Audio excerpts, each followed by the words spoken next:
الله وبركاته. الحمد لله رب العالمين، والصلاة والسلام على سيد الأنبياء والمرسلين وعلى آله وأصحابه أجمعين، أما بعد، فأعوذ بالله من الشيطان الرجيم.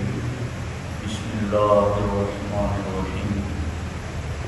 الله الذي خلقكم من ضعف ثم جعل من بعد ضعف قوة ثم جعل من بعد قوة ضعفا وشيبا يخلق ما يشاء وهو العليم القدير. صدق الله العلي العظيم وصدق رسوله النبي الأمين المختار الكريم الرؤوف الرحيم. انتہائی احترام و عقیدت کے ساتھ حضور سید المرسلین، خاتم الانبیاء، شفیع المذنبین، رحمت للعالمین، خاتم المعصومین، راحت العاشقین، صلی اللہ تعالی علیہ وآلہ واصحابہ وبارک وسلم کی بارگاہ میں اپنی غلامی کا ثبوت دے، اور جس طریقے سے میں پڑھا ہوں میرے ساتھ مل کر حضور دل کے ساتھ نذران محبت پیش کریں. الصلاۃ والسلام علیک یا رسول اللہ، الصلاۃ والسلام علیک یا حبیب اللہ، الصلاۃ والسلام علیک یا نبی اللہ، وعلى آلك وأصحابك يا نور الله، صلى الله تعالى عليه وسلم. دوستان محترم، ابھی مجھ سے قبل ہمارے محمد حسین بھائی نے بہت بہترین انداز میں آپ رسول محمد صلی اللہ تعالی علیہ وسلم سنائی. در حقیقت کئی دنوں سے محفلیں چل رہی ہیں، اور چونکہ وقت یہاں بہت مختصر رہتا ہے، اس لیے نعت سننے کا موقع نہیں ملتا. حالانکہ میں اپنے آپ میں یہ سمجھتا ہوں کہ نعت سننا یہ روحانی غذا ہے، اس سے عشق رسول بیدار ہوتا ہے، اور ہمارا ذہن اور ہمارا دل اللہ کے رسول علیہ السلام کی بارگاہ کی طرف متوجہ ہوتا ہے. اللہ تبارک و تعالی ہمیں کثرت سے اپنے آقا پر درود پڑھنے کی توفیق عطا فرمائے، اور ان کے اوصاف سننے کی توفیق عطا فرمائے. دوستان محترم، آج کے اس اجلاس کا عنوان عہد شباب کا اسلامی نصاب، جوانی کے دور میں اسلام کیا کرنے کا حکم دیتا ہے. وقت کے اعتبار سے چند باتیں آپ کے سامنے رکھنے کی کوشش کروں گا، اس امید پر کہ آپ میں سے ہر شخص گفتگو کے ایک ایک لفظ کو نہایت ہی توجہ کے ساتھ سننے کی کوشش کرے گا.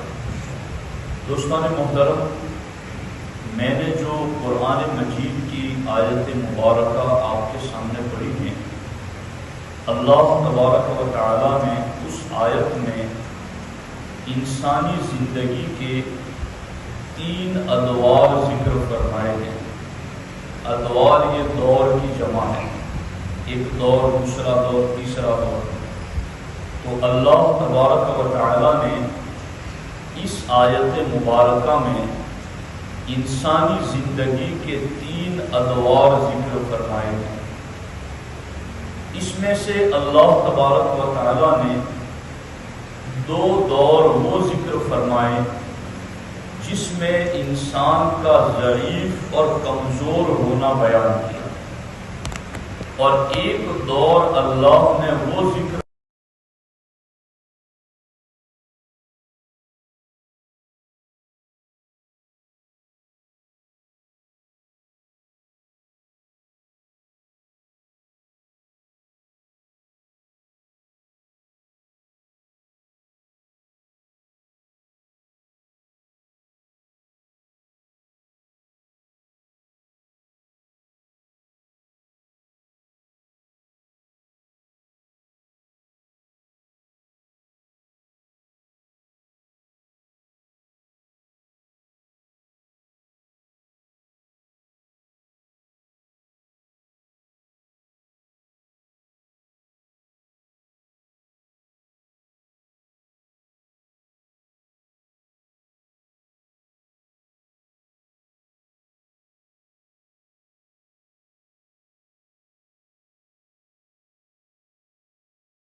جس نے تمہیں کمزوری سے پیدا کیا، یعنی جب تمہیں پیدا کیا اس وقت تم حالت کمزوری میں تھے، اور اس سے بندے کے بچپنے کی طرف اشارہ ہے کہ وہ اتنا کمزور کہ بولنے کے لیے بھی کسی کی تربیت اور بلوانے کا محتاج، چلنے کے لیے سہارے کا محتاج، سمجھنے کے لیے کسی کے سمجھانے کا محتاج، غرض کہ وہ کھانے کے لیے بھی کسی کے ہاتھ کا محتاج، اور وہ اس قدر زیادہ کمزور کہ نہ اپنی طاقت سے خود کروٹ بدل سکے، نہ اپنی طاقت سے چل سکے، نہ اپنی طاقت سے کسی چیز کو پکڑ سکے۔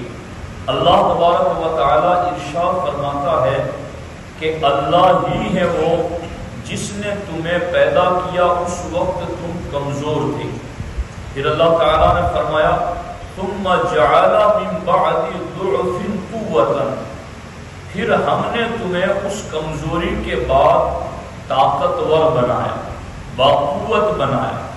اور یہاں کمزوری کے بعد جس مرحلے کو ذکر کیا جا رہا ہے کہ تمہیں طاقتور بنایا، اس سے مراد جوانی کا دور ہے، اور جوانی کا دور بعض علماء کے مطابق بالغ ہونے سے لے کر 35 سال کی عمر تک ہے، اور بعض علماء کے مطابق بالغ ہونے سے لے کر 40 سال کی عمر تک انسان کا جوانی کا دور ہوتا ہے۔ اللہ تبارک و تعالیٰ فرماتا ہے کہ بچپن کی کمزوری کے بعد ہم نے تمہیں طاقتور بنایا، ثم جعل من بعد قوة ضعفا وشیبا، پھر اس طاقت کے بعد ہم نے تمہیں کمزور اور بوڑھا کر دیا۔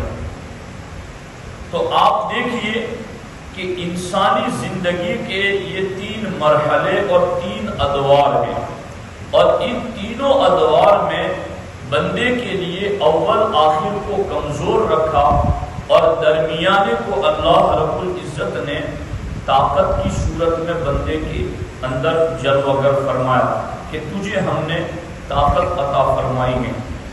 اب یہاں ہمارا موضوع سخن وہی بیچ والا مرحلہ ہے، اور ہمارا موضوع سخن کیا پوری دنیا اسی پر تو لگی ہوئی ہے؟ پوری دنیا میں جو کوئی اپنے کسی بھی کام کو سکسیس کرنا چاہتا ہے، اپنی کسی پروڈکٹ کو، اپنے کسی مشن کو، اپنے کسی بھی معاملے کو عروج اور ترقی کی طرف لے جانا چاہتا ہے، تو وہ تمام لوگ اپنے ہر کام کو آگے بڑھانے کے لیے نوجوانوں کا استعمال کرتے ہیں۔ چونکہ جوانی ایک ایسا مرحلہ ہوتا ہے کہ ہمارے آقا علیہ السلام نے فرمایا الشباب شعبۃ من الجنون، کہ جوانی یہ جنون کا ایک شعلہ ہے، یہ ایک جنون کی کیفیت والا مرحلہ ہوتا ہے۔ جس طریقے سے شعلہ بندے کو جلا دیتا ہے، اس طریقے سے یہ جوانی کے جنون کا شعلہ یہ کردار کو جلا دیتا ہے، اخلاق کو جلا دیتا ہے، انسان کے باطن اور اس کی روح کو جلا دیتا ہے۔ اللہ کے رسول صلی اللہ علیہ وآلہ وسلم نے جوانی کو اسی لیے جنون کا ایک شعبہ قرار دیا، لیکن آپ اچھے طریقے سے اس بات کو جانتے اور سمجھتے ہیں کہ جوانی کا دور یہ اللہ اور اللہ کے رسول صلی اللہ علیہ وسلم کو اس حیثیت سے بہت زیادہ محبوب ہے کہ مومن جوانی ہی میں اللہ کا عبادت گزار بنا رہے اور اپنی جوانی اللہ کی طاعت اور بندگی کے اندر گزارے۔ ایسا نہیں ہے کہ بزرگ اور بوڑھے کی عبادت قبول نہیں ہوتی، یقیناً اس کی عبادت بھی قبول ہوتی ہے، لیکن جوان کی عبادت اللہ کو بہت زیادہ پسند ہے۔ وہ کیسے؟ اس کو میں ایک مثال کے ذریعہ آپ کے سامنے واضح کرنا چاہتا ہوں۔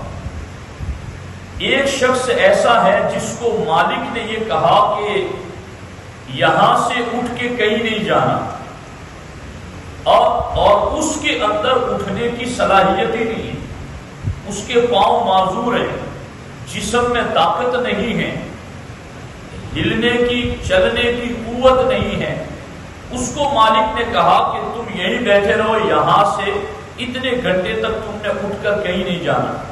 لیکن دوسری طرف مالک نے ایک ایسے مزدور سے بھی یہی بات کہی، ایک اپنے خادم سے بھی یہی بات کہی جس کے اندر طاقت تھی چلنے کی، جس کے اندر قوت تھی چلنے کی، جس کے اندر طبیعت کے تقاضے تھے کہ وہ چل کر کے فلاں جگہ جائے، اس کا نفس اس کو مائل کر رہا، اس کا دل، اس کے جذبات، اس کے خیالات اس کو کہہ رہے تھے کہ تو اٹھ کر کے فلاں جگہ چلا جا۔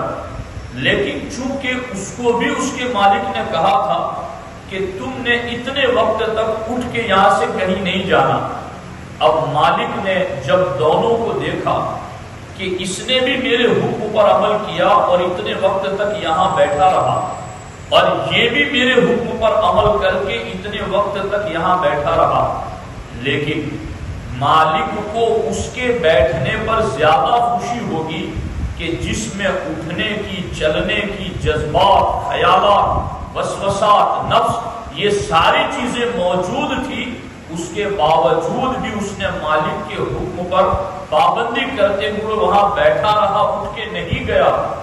نہ اٹھنے میں دونوں برابر ہیں، حکم پر عمل کرنے میں دونوں برابر ہیں، مگر آپ کا دل بھی بتائے گا مالک کو اس کا عمل کرنا زیادہ پسند آئے گا جس میں اٹھ کر جانے کی صلاحیت موجود تھی، جس کے اندر جذبات اور خواہشات موجود تھی۔ تو چونکہ وہ مالک جانتا ہے کہ اس کو تو میں نے کہا ہے تو اب اس میں تو طاقت ہے ہی نہیں، اس کو میں نے کہا ہے کہ تمہیں اٹھ کے نہیں جانا تو یہ ایسے بھی نہیں جا سکے گا، مگر اس کے اندر طاقت ہے، صلاحیت ہے، جذبات ہے، نفس ہے، خواہشات ہیں، ذہن و دماغ پر خیالات ہیں، سب کچھ ہے، لیکن اس کے باوجود بھی یہ بیٹھا رہا تو اس کا بیٹھا رہنا مالک کو زیادہ پسند ہے۔ اسی طریقے سے اگر بڑھاپے میں جب بندہ کمزور ہو جاتا ہے، خواہشات دم توڑ دیتی ہیں اور جسم ساتھ چھوڑ دیتا ہے، اس وقت اگر بندہ عبادت کرتا ہے تو یقیناً یہ بھی حکم پر عمل ہی کرنا ہے، یقیناً یہ بھی اللہ کو پسند ہی ہے۔ لیکن جس وقت بندے کے جذبات گرم ہو، انسان کے دل کے اندر خون کی روانی ہو اور انسان جنون کے ایک شعبے سے گزر رہا ہو، خواہشات ہو، دنیا کی دل فریبیاں ہو، دنیا کی آراستگی ہو اور سارے کچھ اس کے سامنے گناہوں کے سامان تیار ہو، اس کے باوجود بھی وہ اللہ کے حکم پر عمل کرتا رہے، تو پھر ایسے جوان کی عبادت بھی اللہ کو سب سے زیادہ محبوب ہے، اللہ کو سب سے زیادہ پسند ہے۔ اب اس سلسلے کے اندر میں بات کو طول نہ دیتے ہوئے بس آپ کو سمجھانا چاہتا ہوں کہ یہ جوانی کی عبادت اللہ کو بہت پسند ہے۔ تو اب جوانی کا نصاب کیا ہے؟ اسلام ہمیں جوانی میں کیسا رہنے کا حکم دیتا ہے، ہمیں رہنا کیسے ہے؟ تو یاد رکھنا، ہمارے آقا حضور سید المرسلین صلی اللہ تعالی علیہ وآلہ وسلم نے ایک مقام پر ارشاد فرمایا، ایھا الشاب المؤمن بقدری۔ دیکھو یہاں پر اللہ تبارک و تعالی نے یہاں پر مومن جو جوان ہیں اس کی 4 صفتیں بیان کی کہ اگر جوانی کی حالت میں وہ یہ 4 عادتیں اپنا لیتا ہے تو پھر آگے اس کا مرتبہ کتنا بلند ہوتا ہے۔ ہمارے آقا علیہ السلام فرماتے ایھا الشاب المؤمن بقدری، اے جوان، المؤمن بقدری، جو میری تقدیر پر ایمان رکھنے والا ہے، اللہ کی تقدیر پر ایمان رکھنے والا ہے۔ اب یہ تقدیر پر ایمان رکھنا، یہ تو ہم ایمان مفصل ہی میں پڑھ چکے تھے کہ ہم آمنت باللہ وملائکتہ وکتبہ ورسلہ والیوم الآخر والقدر خیرہ وشرہ من اللہ تعالی، کہ تقدیر بھلی بری اللہ ہی کی طرف سے ہے۔ تو آج اس تقدیر کے مسائل بھی لوگوں کو معلوم نہیں ہیں، اور اگر کچھ برا ہو جاتا ہے تو معاذ اللہ اس کو اللہ رسول اور دین کی طرف منسوب کر دیتے ہیں۔ تو تقدیر کے بارے میں مسائل کا علم ہمیں ضرور ہونا چاہیے، اور یہ اچھے طریقے سے ذہن نشی رکھنا چاہیے کہ بھلا برا جو کچھ بھی ہے سب من جانب اللہ ہے۔ تو تقدیر پر ایمان رکھنے والا، اور تقدیر کے بارے میں اگر کوئی گناہوں میں مبتلا ہے تو وہ یہ نہ کہیں کہ چونکہ میری تقدیر میں یہ لکھا تھا اس لیے میں یہ کر رہا ہوں، بلکہ حضور صدر الشریعہ علیہ رحمہ بہار شریعت میں ارشاد فرماتے ہیں یہ نہ کہو کہ تقدیر میں لکھا تھا اس لیے مجھے کرنا پڑا، بلکہ یوں کہو کہ میں جو کچھ کرنے والا تھا اللہ نے اپنے علم کے مطابق وہی لکھا ہے۔ اللہ کے لکھنے کی وجہ سے بندہ کرنے پر مجبور نہیں ہوا، بلکہ اللہ نے اپنے علم ازلی کے مطابق جو جانا کہ یہ بندہ یہی کرے گا تو وہی لکھا ہے اللہ تعالیٰ۔ اور پھر خاص طور پر تقدیر کے معاملے میں زیادہ قرید کرنے سے روکا گیا ہے۔ ابو بکر و عمر کو روک دیا سرکار، تو پھر میرے اور آپ کا تو معاملہ ہی کیا ہے۔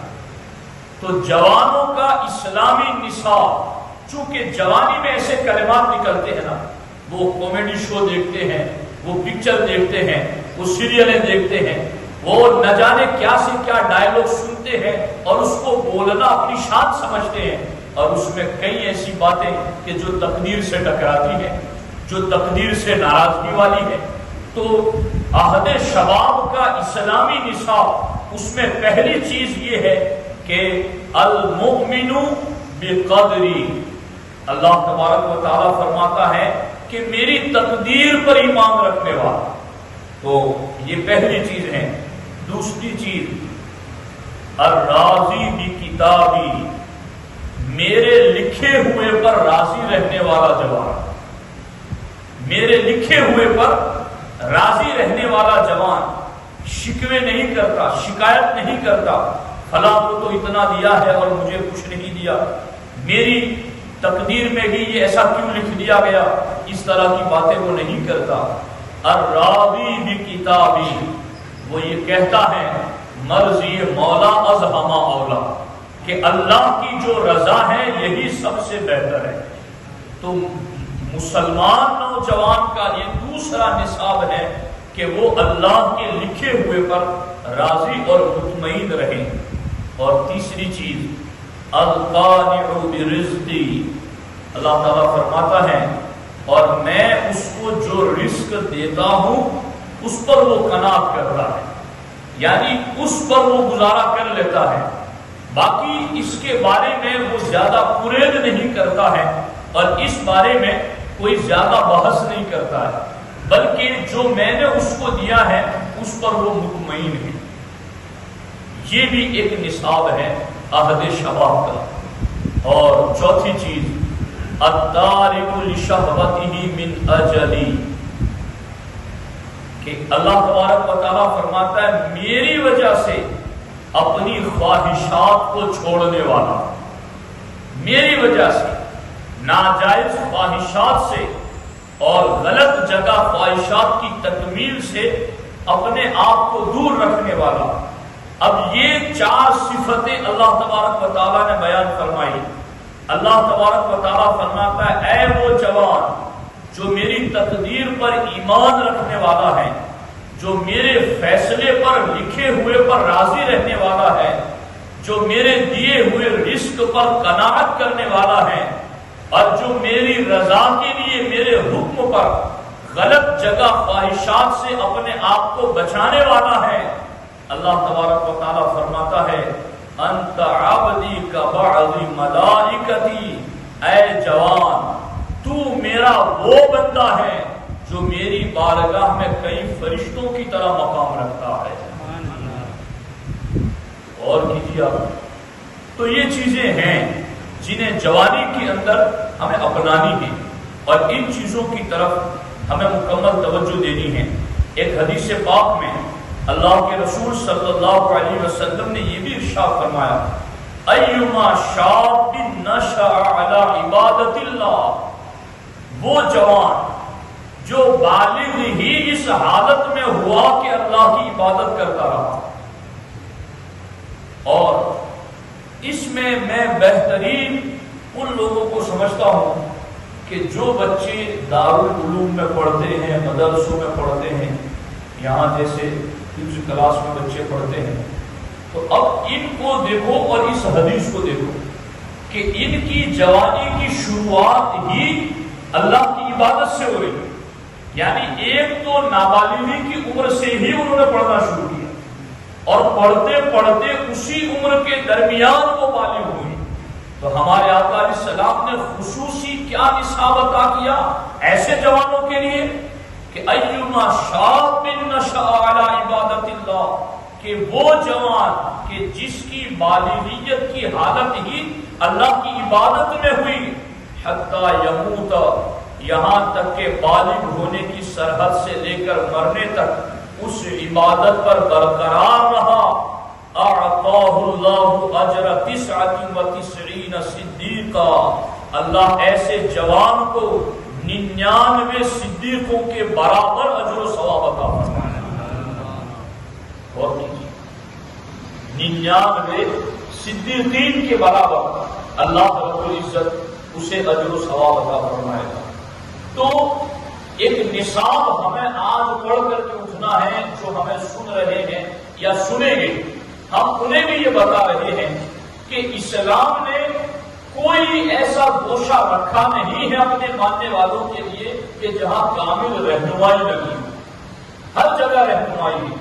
اور اگر مسلمان نوجوان اس عہد شباب کے نصاب کو پڑھنے سمجھنے اور اس پر عمل شروع کر دیں تو یقیناً وہ اجر جو 70 صدیقین والا ہے، وہ اجر جو قواعد ملائکتی کے بعض فرشتوں کی طرح مرتبہ بن جاتا ہے، اور باقی مرتبے وہ تو ملیں گے ہی ملیں گے، لیکن حقیقی طور پر جوانی کا لطف بھی وہی جوان اٹھا سکتا ہے جو اللہ و رسول کے احکام کی پابندی کرتا ہے۔ زندگی کا، جوانی کا لطف اسی کو میسر آتا ہے۔ اب اس سلسلے میں میں آپ کے سامنے چند باتیں اور بھی رکھنا چاہتا ہوں کہ جوانی کے دور کے اندر بندہ عام طور پر گناہ کی طرف جو اس کے جذبات ہوتے ہیں وہ مائل ہو جاتا ہے۔ تو ایک تو جوانی اور دوسری چیز حسن، اور ان دونوں چیزوں کے پیچھے آج پوری دنیا کی طاقتیں لگی ہوئی ہیں۔ جوانی ہو اور پھر حسن ہو، لیکن جہاں دنیا کی طاقتیں، دنیا کے آگے بڑھنے والے ان چیزوں کو فوکس کرتے ہیں اور ان کو اپنی طرف مائل کر کے ان کو استعمال کرتے ہیں، دوستان محترم وہ تو غلط کاموں کے لیے استعمال کرتے ہیں جس سے ان کی جوانی بھی خطرے میں، ان کا حسن بھی خطرے میں۔ لیکن اللہ رسول نے جوان کی جوانی اور اس کے حسن پر جو اس کو حکم دیا ہے، اگر وہ جوان اسے استعمال کر لے، خدا کی قسم اس کی جوانی کی طاقت بھی سلامت رہے اور اس کا حسن مزید بڑھ جائے۔ کیسے؟ اللہ کے رسول صلی اللہ علیہ وسلم نے ارشاد فرمایا کہ جس نے اپنی جوانی اور اپنے حسن و جمال کو اللہ کی عبادت میں صرف کر دیا، اللہ تبارک و تعالی فرشتوں کے سامنے ایسے خوبصورت جوان پر فخر کا اظہار کرتے ہوئے فرشتوں سے رب فرماتا ہے، اے فرشتوں میرا حقیقی بندہ دیکھنا ہے تو اسے دیکھو، یہ میرا حقیقی بندہ ہے۔ یعنی مالک حقیقی خود کہہ دے کہ یہ میرا حقیقی بندہ ہے، تو یہ تو بندگی کی معراج ہو جائے، یہ تو بندے کی خوش قسمتی ہے۔ تو یہ کب ہوگا؟ جب جوانی بھی ہو اور حسن و جمال بھی ہو اور یہ دونوں ہونے کے باوجود وہ عبادت میں لگا ہے، دونوں ہونے کے باوجود وہ گناہ سے باز رہے، تو ایسی صورت میں اس جوان کو یہ مقام اور یہ مرتبہ دیا جاتا ہے۔ بلکہ الترغیب میں یہ حدیث پاک بھی موجود ہے، اللہ کے رسول صلی اللہ علیہ وسلم نے ارشاد فرمایا کہ اللہ کی حرام کی ہوئی چیزوں سے بچنے اور اللہ کے احکامات پر عمل کرنے والے نوجوان سے اللہ فرماتا ہے کہ تیرے لیے میری بارگاہ میں 70 یعنی 70 صدیقین کا ثواب ہے۔ تو اب دیکھیے آپ، جوانی ہے، حسن و جمال ہے، طاقت و قوت ہے، اور کرنا کیا ہے؟ حرام سے بچنا ہے اور اللہ کے احکامات پر عمل کرنا ہے۔ تو حرام سے بچ کر اللہ کے احکامات پر عمل کرنے کی وجہ سے کس قدر زیادہ اجر و ثواب ملتا ہے۔ اب میں نے دو باتیں کہی آپ کے ساتھ، ایک تو یہ کہ اگر جوانی میں حرام سے بچ کر دین کے احکامات پر عمل کرتا ہے تو اس کی طاقت بھی برقرار رہتی ہے اور اس کا حسن بھی بڑھتا ہے۔ اس پر میں آپ کے سامنے بھی مثال رکھتا ہوں۔ حضرت امام طبری رضی اللہ تعالی عنہ نے 100 سال سے زیادہ کی عمر پائی، مگر 100 سال سے زیادہ کی عمر میں آپ کی ذہنی صلاحیتیں بھی برقرار اور جسمانی صلاحیتیں بھی بہت اچھی، تندرست، طاقتور اور توانا۔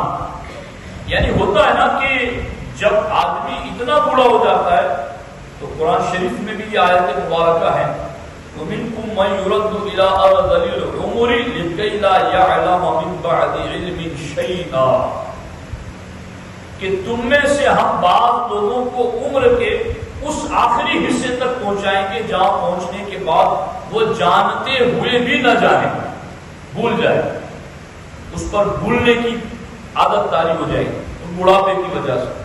لیکن ان کی 100 سال کی عمر ہوئی امام طبری کی، مگر ان کا ذہن بالکل جوانوں کی طرح، باتیں یاد بھی رہتی، لکھتے بھی، کام بھی کرتے، واعظ و نصیحت بھی کرتے، اور صحت اور تندرستی بھی اچھی۔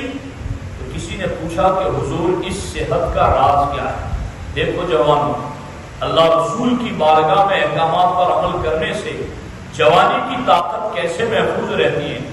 فرمایا میں نے جوانی میں اپنی جسمانی صلاحیتوں کو گناہوں سے محفوظ رکھا تو اللہ نے بڑھاپے میں میری جسمانی طاقت کو محفوظ رکھا۔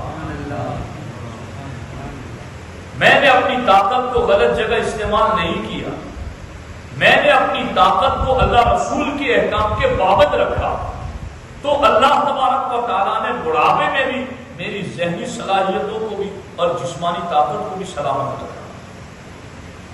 اللہ اکبر، اللہ اکبر، اللہ اکبر۔ اور اسی طرح سے ایک دوسری روایت میں حضرت اکرمہ رضی اللہ تعالیٰ عنہ سے ہے کہ اگر کوئی جوان جوانی میں قرآن کی تلاوت کا پابند ہوتا ہے تو بڑھاپے میں جو دو بیماریاں طاری ہوتی ہیں، ایک نسیان کی، دوسری ہذیان کی۔ نسیان یعنی بھولنے کی اور ہذیان یعنی اول فول پکنے کی۔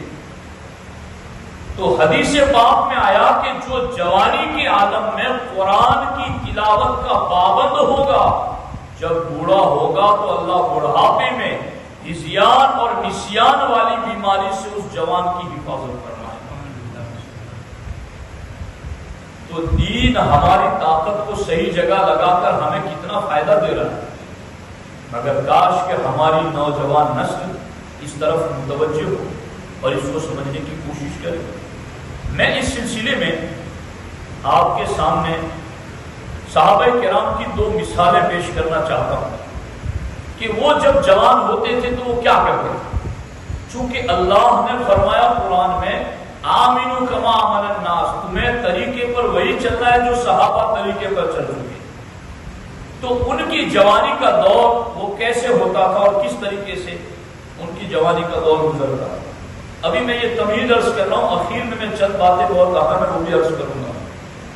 حضرت سعد رضی اللہ تعالیٰ عنہ کی یہ بات ہے، طبقات ابن سعد میں ہے، حضرت خیثمہ رضی اللہ تعالیٰ عنہ اور ان کے بیٹے حضرت سعد کے درمیان مقابلہ ہوا۔ کس بات پر؟ جنگ بدر میں جانے کا معاملہ تھا۔ حضرت خیثمہ اپنے بیٹے سے کہتے تھے سعد سے کہ اے سعد تم گھر پر رہو، لیکن حضرت سعد کہتے تھے میں گھر نہیں رہوں گا، میں بھی جنگ میں جاؤں۔ یہ جنگ میں جانا، کئی کلومیٹر دور چل کر جانا، دھوپ شدت، اور جا کر وہاں کوئی ریسٹ نہیں کرنا، کھانا پینا نہیں ہے، نیاز نہیں ہے کہ کسی کی شادی میں نہیں، بلکہ وہاں جا کر کے جان دینے کا معاملہ۔ مگر بیٹا باپ سے لڑ رہا ہے کہ میں جاؤں۔ دونوں کے اندر بحث چلتی رہی۔ بیٹا بالکل جوانی کی دہلیز پر قدم رکھ چکا تھا۔ باپ نے کہا بیٹا تمہاری عمر چھوٹی ہے، تم گھر میں رہو۔ لیکن جب یہ بات ہوتے ہوتے اللہ کے رسول صلی اللہ علیہ وسلم کی بارگاہ میں پہنچ گئی، میں آپ کو یہ سمجھانا چاہتا ہوں، جو ماں باپ ہیں انہیں بھی بتا رہا ہوں، یہ باتیں اپنی اولادوں کو بتاؤ۔ صحابہ کرام کے یہ واقعات سناؤ انہیں، اور یہ کب سناؤ گے؟ جب گھر میں کتابیں ہوگی، علماء کی بات سنو گے، تو پھر پلٹ کر یہی آئے گا کہ سدھارنے کے لیے خود سدھرنا ضروری ہے۔ وہ کتنی اس پر اب یہاں حضرت سعد رضی اللہ تعالیٰ عنہ ماننے کے لیے تیار نہیں، میں بھی چلوں گا۔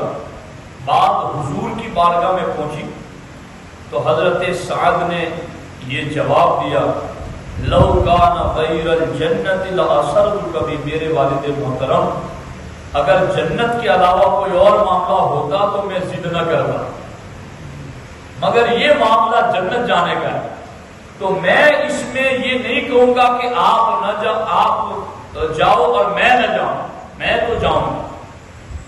لیکن اللہ کے رسول صلی اللہ علیہ وسلم نے جب یہ دیکھا کہ یہ تو بڑا دیوانہ ہے، شہادت کا تقاضا کر رہا ہے، اللہ کے رسول صلی اللہ علیہ وسلم نے فرمایا کہ میرا اپنی طرف سے تم دونوں میں سے کون آئے گا، اس بارے میں میرا اپنا ذاتی فیصلہ کوئی نہیں، لیکن قرآن دازی کرو، چٹھی ڈالو پرچی میں نام لکھ کر، جس کا نام آئے گا وہ چلے گا۔ جب نام ڈالا گیا تو حضرت سعد ہی کا نام نکلا، جو بیٹا ضد کر رہا تھا، جو جانے کے لیے اب یہ بالکل جوانی کی دہلیز پر قدم رکھا تھا انہوں نے، اور انہوں نے کہا تھا کہ میں جنت جانا چاہتا، یعنی شہید ہونا چاہتا، اسلام کے نام پر یہ پہلی جنگ ہے، میں اس میں شریک ہونا چاہتا۔ آپ ان کے بڑوں کا تو اخلاص، ان کے بچوں اور جوانوں کا اخلاص دیکھو کہ دین کے لیے کتنی طرف میں جان دینا چاہتا ہوں، حتیٰ کہ فخرج مع رسول اللہ صلی اللہ علیہ وسلم الى بدر، سرکار کے ساتھ وہ بدر کی طرف تشریف لے گئے، اور عمرو بن عبدود جس کو بعد میں حضرت مولا علی نے قتل کیا، عمرو بن عبدود کے ہاتھوں حضرت سعد رضی اللہ تعالیٰ عنہ شہادت کی منزل پر پہنچتے ہیں۔ تو آپ دیکھیے کہ یہ جوان ہیں اور ان کا یہ تقاضا ہے کہ مجھے دین کے لیے گردن دینی ہے۔ اب ہم دین کے لیے وقت دینے کے لیے تیار نہیں، دین کے لیے اپنی کمائی میں سے جو اللہ نے حصہ مقرر کیا ہے زکات کا وہ دینے کے لیے تیار نہیں، دین کے لیے ہم اپنی اولاد کو حافظ قرآن عالم دین بنانے کے لیے تیار نہیں، دین کے لیے ہم کیا کر رہے ہیں۔ یہ ہے جوان جن کی جوانی اس رنگ ڈھنگ میں گزرتی ہے۔ اور اسی طرح کی ایک اور روایت بھی ہے، حضرت سعد بن ابی وقاص رضی اللہ تعالیٰ عنہ فرماتے ہیں کہ غزوہ بدر والے دن رأیت اخی عمیر بن ابی وقاص، کہ میں نے اپنے چھوٹے بھائی عمیر بن ابی وقاص کو دیکھا کہ حضور علیہ الصلوۃ والسلام جب بدر والوں کا جائزہ لے رہے تھے کہ کون آئے گا، تو حضرت سعد کہتے ہیں کہ میرا چھوٹا بھائی، حالانکہ یہ حضرت سعد بن ابی وقاص خود جب بدر میں گئے تھے تو ان کی داڑھی کے بال نہیں آئے، اور اس وقت اللہ کے رسول علیہ السلام نے، یہ حضرت سعد ہے جن کے بارے میں سرکار نے فرمایا ایک مرتبہ کہ ارمی یا سعد فدا کا ابی و امی، سعد تیر چلاؤ، تجھ پر میرے ماں باپ قربان ہو جائیں۔ سرکار نے فرمایا تو اب ان کی اپنی داڑھی نہیں آئی تھی تو ان کے چھوٹے بھائی کی بات ہو رہی. عمیر بن ابی وقاص فرماتے ہیں حضرت صاحب کے میں نے دیکھا کہ سرکار سے چھپنے کی کوشش کر رہا ہے، ادھر سے ہٹ جاتا ہے، سرکار جب دیکھتے تو ادھر چلا جاتا ہے اور چھپ چھپا کر رہتا ہے. تو میں نے اپنے بھائی سے پوچھا ماں بھی کہ آخری میرے بھائی کیا بات ہے؟ یہاں تو لوگ سرکار کی نگاہ کرم کو تلاش کرتے ہیں کہ سرکار نظر ڈالتے ہیں، تم نظر سے چھپ رہا ہے، کیا بات ہے، کیوں چھپ رہے ہو؟ تو انہوں نے کہا کہ انی اخاف ان یرانی رسول اللہ صلی اللہ علیہ وسلم فیستسغرنی فیردنی. مجھے ایسا ڈر لگتا ہے کہ اگر حضور نے مجھے دیکھا تو چھوٹا سمجھ کر واپس پلٹا دیں گے، تو میں اس لیے چھپ چھپا کے کبھی حضور ادھر دیکھتے تو ادھر چھپ جاتا ہوں، کبھی ادھر دیکھتے تو ادھر چھپ جاتا ہوں. تو حضرت سعد رضی اللہ تعالیٰ عنہ نے کہا کہ لیکن انہوں نے کہا کہ انا احب الخروج لعل اللہ ان یرزقنی الشہادہ، میں تو جانا چاہتا ہوں اس لیے کہ مجھے امید ہے کہ اللہ مجھے شہادت کا مرتبہ عطا کر دے. اللہ اکبر، اللہ اللہ اکبر. اس کے بعد حضرت سعد رضی اللہ تعالیٰ عنہ نے کہا کہ تمہاری عمر ایسے بھی چھوٹی اور میں بھی تمہیں جانے نہیں دوں گا، اگر تم حضور سے چھپ رہے ہو تو میں نے تو دیکھ ہی لیا ہے، میں تمہیں اب نہیں جانے دوں گا. تو فعرض علی رسول اللہ صلی اللہ علیہ وسلم، تو یہ معاملہ حضور کی بارگاہ میں پیش کیا گیا. حضرت صاحب نے کہا حضور یہ میرا بھائی ہے، چھوٹا ہے، اس کو نہ آنے دیں، اس کو حکم دے دیں کہ یہ واپس چلا جائے. سرکار نے فرمایا فردہ، سرکار نے فرمایا میری اجازت نہیں ہے، تو واپس چلے جائے. تو حضرت عمیر بن ابی وقاص فیب کی دھاڑے مار مار کر رونے لگے، حضور مجھے کیوں نہیں آنے دیتے، میں آنا چاہتا ہوں، میں اللہ کی بارگاہ میں شہادت دینا چاہتا ہوں. سرکار نے جب ان کو روتے ہوئے دیکھا، یہ دین کے لیے جان دینے کے لیے رو رہے ہیں. اللہ، اب آگے باتیں سب سمجھنے والی.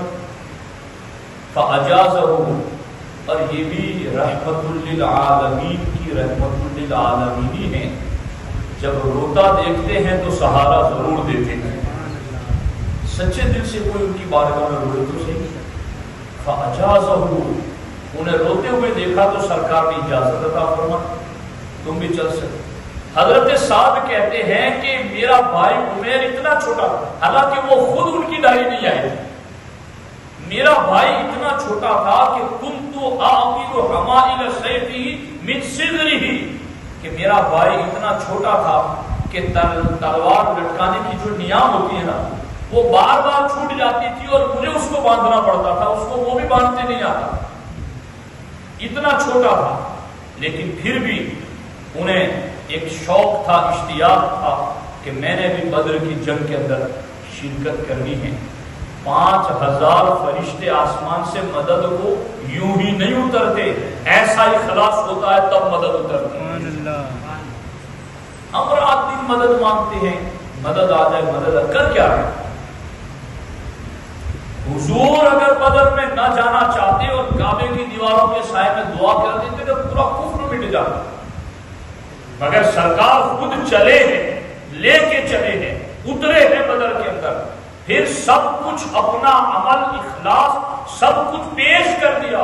اس کے بعد اللہ کی بارگاہ میں دعا کی، اللہم اے اللہ اگر یہ جماعت ہلاک ہو گئی تو اب پھر قیامت تک تیری عبادت نہ ہو سکی.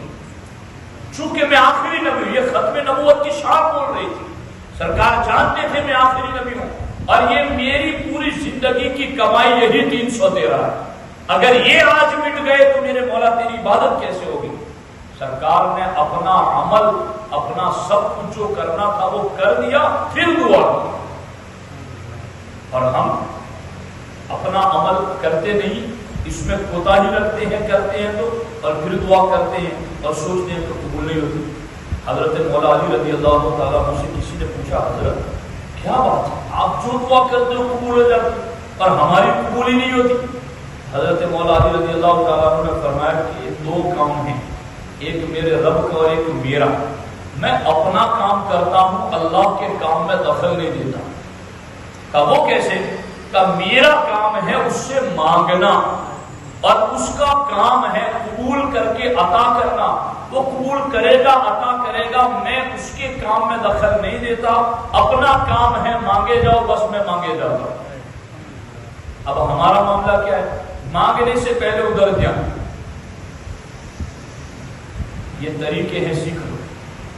زندگی کو خوشحال اور اسلام اور ایمان پر مطمئن رکھنے کے یہ طریقے ہیں. اب میں مزید باتیں نہ کرتے ہوئے چند باتوں کی طرف بالخصوص نوجوانوں کی اور بالعموم سب کی توجہ چاہتا ہوں. اس بات پر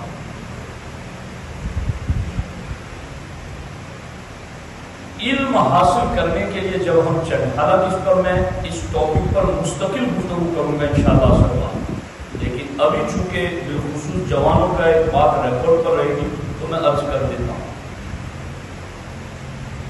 ایمان اور عقیدے کی اور عمل کی حفاظت اور اصلاح کے لیے علم ضروری ہے. علم نہیں ہوگا تو نہ عمل ٹھیک ہوگا نہ عقیدہ ٹھیک ہوگا. علم بنیاد.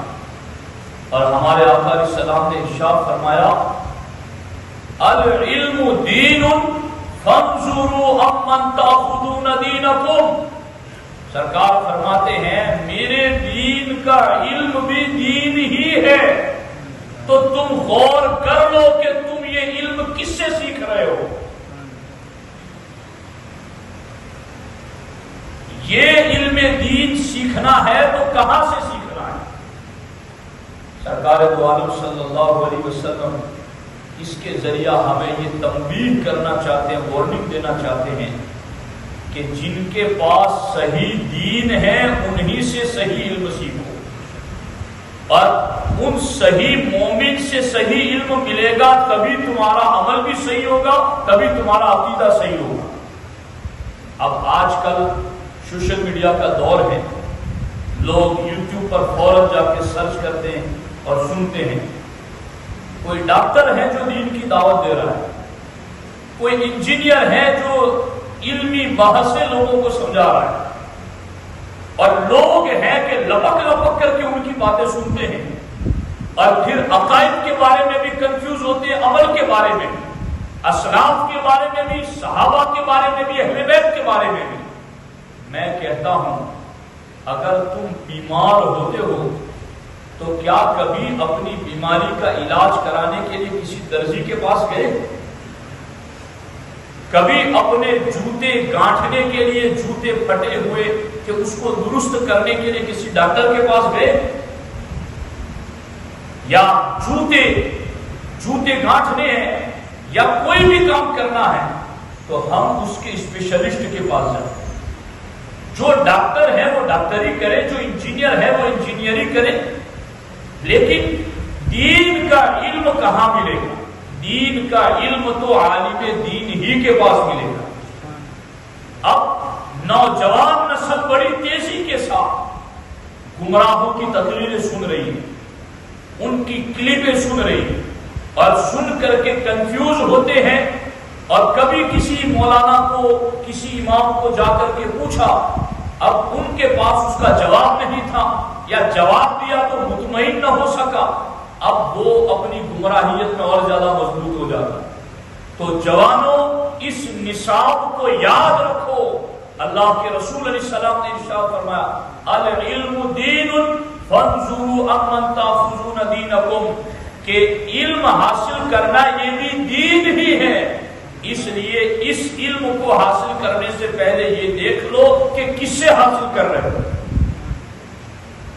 ایک چیز یہ یاد رکھو. دوسری چیز ہم نے یہ دیکھی کہ سوشل میڈیا سے پوسٹ ڈاؤن لوڈ کرتے ہیں، قرآن کی آیت کا ترجمہ ہو یا حدیث کا ترجمہ ہو، اور پھر اس کو ہماری سنی ینگ جنریشن وہ یہ سمجھتی ہے کہ چلو نیکی کا کام ہے، اس کو پھیلائیں آگے، تو وہ پھر اپنی اسٹیٹس پہ رکھیں گے، اپنے گروپس میں فارورڈ کریں گے، اپنے دوستوں کو بھیجیں گے.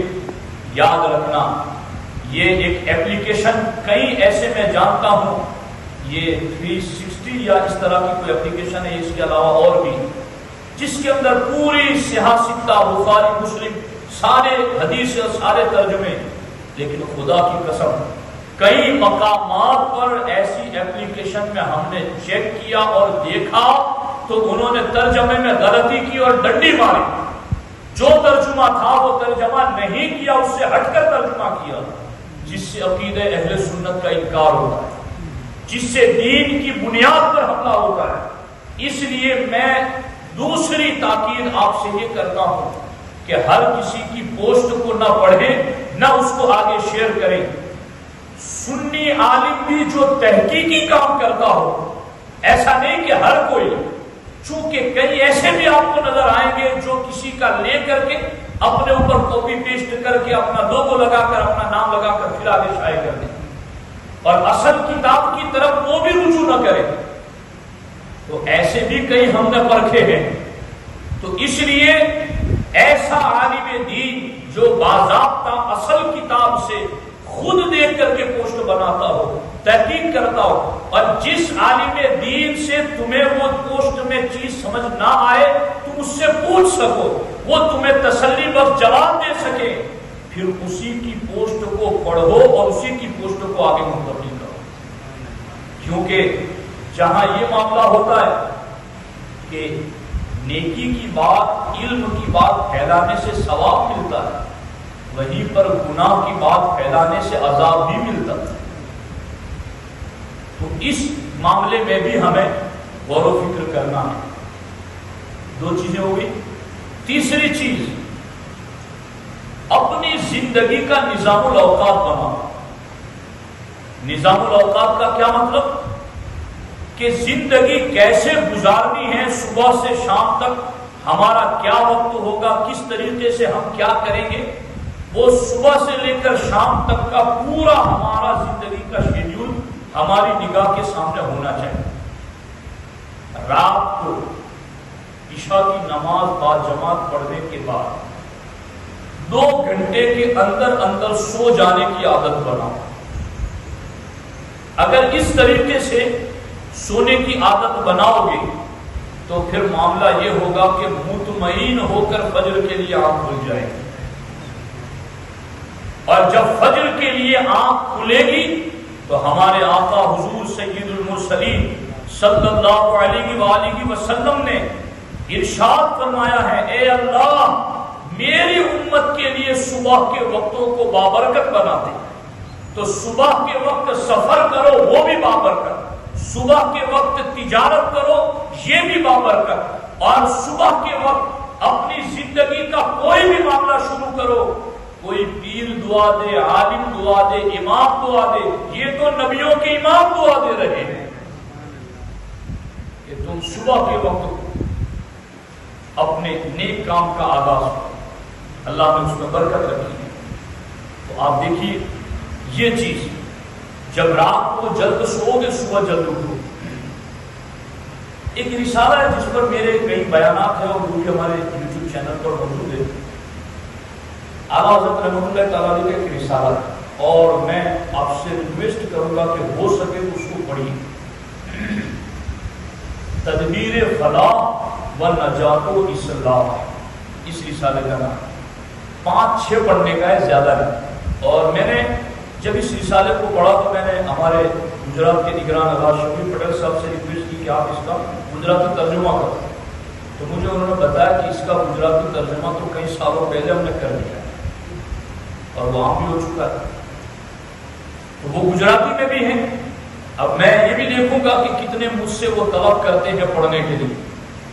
اس کو پڑھیے. ہندوستان کے جو موجودہ حالات ہیں نا، ویسے ہی حالات کے متعلق اس رسالے میں اعلیٰ حضرت سے سوال ہوئے کہ موجودہ دور میں یہ حالات ہیں تو ہمیں ہندوستانی مسلمانوں کا عروج کیسے ہوگا. تو اعلیٰ حضرت نے اس میں 4 اصول دیے ہیں ہندی مسلمانوں کے عروج پر ترقی کی. ان 4 میں سے اعلیٰ حضرت نے ایک یہ لکھا ہے کہ مسلمانوں تمہاری حالت یہ ہے کہ تم صبح کو لیٹ اٹھتے ہو اور پھر دکانیں کھولتے ہو، جبکہ بنی ہندو صبح فجر کی اذان سے پہلے دکانیں کھول دیتے ہیں، راستے صاف کرتے ہیں، اپنی پوجا پاٹ شروع کر دیتے ہیں، کوئی گاہک آئے یا نہ آئے وہ اس وقت اپنا کام شروع کر دے۔ تو اے مسلمانوں، تمہارا تو دین تمہیں یہ بتا رہا ہے کہ تمہارے لیے فجر کے وقت میں اللہ نے برکت رکھی ہے، تم کیوں نہیں جلدی اٹھتے؟ اور یہ بھی ایک قابل توجہ بات ہے، میں نے اس پر بھی غور کیا اور پھر علماء اہل سنت کی کتابوں میں پڑھا کہ ہندوستان میں اور باقی بہت ساری جگہوں پر بینکیں کھلتی ہیں 10-11 بجے، اور باقی سارا جو مارکیٹ کا معاملہ ہے وہ کئی جگہوں پر۔ تو میں اس میں غور کیا کہ ایسا کیوں ہے، تو میں نے پڑھا کہ غالباً عیسائی لوگوں کا یہ ماننا ہے کہ ان کے نبی اس ٹائم پر پیدا ہوئے اور اتوار کی چھٹی میں بھی یہی راز ہے کہ اس دن ان کے نبی پیدا ہوئے تھے، تو انہوں نے ان دونوں کو اتنا سیلیبریٹ کیا کہ اتنے وقت پیدا ہوئے تھے تو اتنے وقت ہی دکان کھولیں گے، کام شروع کریں گے، اور اس دن پیدا ہوئے تھے تو اسی دن ہم چھٹی رکھیں گے۔ مسلمانوں یقین سے بتانا ہمارے نبی کس گھڑی پیدا ہوئے تھے؟ جس سہانی گھڑی چمکا طیبہ کا چاند، اس دل افروز ساتھ میں لاکھوں سلام، حضور کی پیدائش کی گھڑی کو یاد رکھ کر کے مسلمان اس وقت اپنا کام شروع کریں۔ لوگ 11 بجے شروع کریں گے، تم ان سے 4-5 گھنٹے پہلے شروع کرو گے، کام بھی تمہارا زیادہ ہوگا، نفع بھی تمہارا زیادہ ہوگا۔ عمل تو کوئی کرے، اس طریقے سے نظام الاوقات بنائے، کھانے کا وقت ہو، نماز کا وقت ہو، اور وقت کی پابندی کا بہترین فارمولا 5 وقت کی نماز کی پابندی۔ جو 5 وقت نماز کی پابندی کرے گا وہ وقت کا پابند خود بخود ہو جائے۔ تو ایک تو ہے کہ نظام الاوقات بنائے اور وقت کی پابندی کرے۔ بس آخری 2 باتیں، حضرت امام شافعی کہتے ہیں کہ میں ایک لمبی مدت تک ولیوں کی صحبت میں بیٹھا ہوں، اور ولیوں کی صحبت سے میں نے بہت کچھ سیکھا ہے، مگر جو کچھ میں نے سیکھا ان میں سے 2 باتیں سب سے اہم ہیں۔ امام شافعی فرماتے ہیں پہلی بات یہ ہے، وقت تلوار کی طرح ہے، تم اس کو نیک اعمال کے ذریعہ کاٹو، ورنہ فضول کاموں میں مشغول کر کے یہ وقت تمہیں کاٹ دے گا۔ وقت کو نیک کاموں میں رکھو۔ دوسری بات ولیوں کی صحبت سے جو سیکھی وہ یہ ہے کہ اپنے نفس کی حفاظت کرو، اگر تم نے اس کو اچھے کام میں مشغول نہ رکھا تو یہ تم کو برے کام میں مشغول کر دے گا۔ اور روزانہ صبح کو سورج نکلتا ہے تو دین یہ اعلان کرتا ہے کہ اے ایمان والو، جو کوئی بھلا کام کرنا ہے مجھ میں کر لو، آج کے بعد پلٹ کے میں پھر نہیں آؤں گا۔ وہ گیا وہ پھر پلٹ کر ہماری زندگی میں وہ دن نہیں آنا۔ تو دوستان محترم، یہ مختصر باتیں ضروری ہیں، ان کے پیچھے ہماری نوجوان نسل توجہ دی۔ اور میں ایک بات یہ بھی کہوں گا جو میں نے گزشتہ اتوار کو کہا تھا، پورا مضمون اسی پر تھا کہ اپنی صحبت اور سنگت پر غور کرو، صالحین کی صحبت، اس سے دین کا مزاج بنتا ہے، نیکی کرنے کا مزاج بنتا ہے۔ اور ایک چیز اور کہ اپنے گھر میں جہاں آپ بیٹھتے ہیں وہاں جس زبان میں آپ پڑھ سکتے ہیں اس زبان کی چند کتابیں رکھ چھوڑیں، تاکہ اگر آپ گھر میں آ کر کے بیٹھیں، آپ کی نظر، چلو آپ نہ بھی پڑھیں تو کم از کم اس کتاب کا ٹائٹل دیکھ کر نام پڑھ کے آپ کو کچھ دین تو یاد آئے گا۔ اور کبھی آپ کا جی چاہا تو آپ کھول کر کے اس کو پڑھو گے۔ اور میں نے تو اکثر یہ دیکھا ہے، اللہ کی غیبی مدد، کہ جو چیز ہم ڈھونڈتے ہیں کھولتے ہیں تو وہی نظر آ جاتا ہے، تو ٹھکانے کی بات نظر آ جاتی ہے کبھی کہ ہمیں جو مسئلہ ضرورت ہے وہی ہمارا اندر لکھا ہوا۔ عقائد کی، عمل کی چند کتابیں گجراتی زبان پڑھتے تو گجراتی زبان کی، اپنے گھر میں جہاں آپ کا روزانہ اٹھنا بیٹھنا ہے وہاں سجا کر کے رکھیں، تاکہ کوئی مہمان بھی آئے اور اگر آپ کہیں کام میں ہو تو تھوڑی دیر کے لیے وہ بھی کتاب پڑھیں، اس کو کتاب دے دیں، یا آپ فری ہو تو آپ کتاب پڑھیں۔ تو ان چیزوں کے اوپر نظر رکھیں۔ اگر مسلم نوجوان ان چیزوں پر نظر رکھ کر کے اپنی زندگی گزارے گا، یقیناً اللہ سے بھی اس کا تعلق مضبوط ہوگا اور اللہ کے رسول علیہ السلام سے بھی اس کا تعلق مضبوط ہوگا۔ اور وہ ایک ایسا مومن بن کے زندگی گزارے گا کہ اس کی دنیا بھی کامیاب اور اس کی آخرت بھی کامیاب۔ اللہ تبارک و تعالیٰ کی بارگاہ میں دعا ہے، اللہ جل مجدہ کریم ہم سبوں کو اہل شباب کے اس اسلامی نصاب پر عمل کی توفیق عطا فرمائے۔ السلام